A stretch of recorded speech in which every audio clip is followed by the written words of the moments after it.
The ship had no name anymore. Its designation, KX-47, had been etched into the hull a century ago, but micrometeorites and radiation had sandblasted the letters into illegible scars.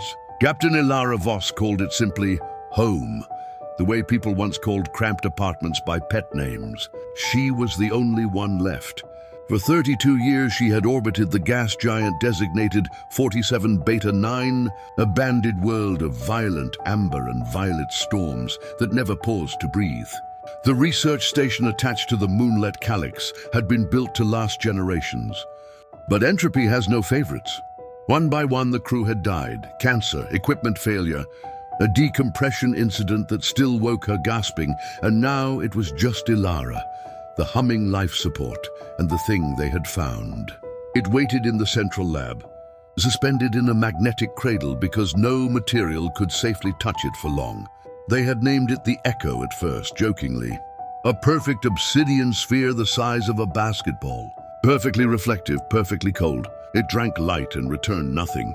Probes that approached it came back with clocks running backward by fractions of a second.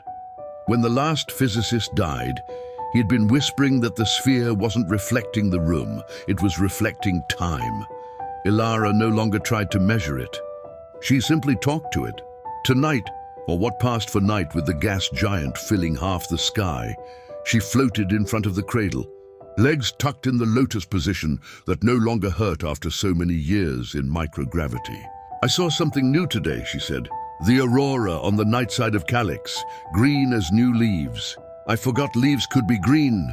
The sphere gave no answer, of course, but sometimes when she spoke for long enough, the faintest ripple crossed its surface, like breath on black glass. She pulled the old photo from her chest pocket. A real paper photograph, contraband even back then. Her daughter at 6 years old, gap-toothed, holding a dandelion clock. The edges were soft now from decades of thumbs. Her name was Mira, Ilara told the sphere. She used to say space looked lonely from pictures.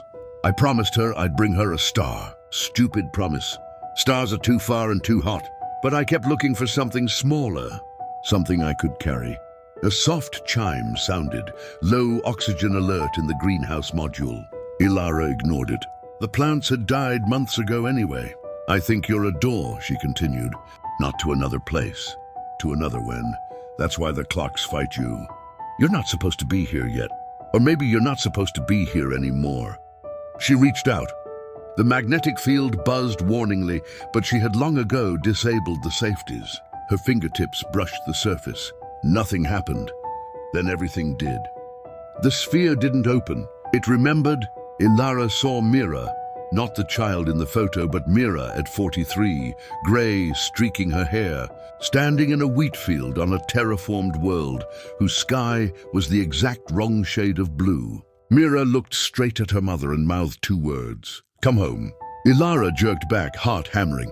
The contact had lasted less than a second. Her hand tingled as though she'd touched dry ice.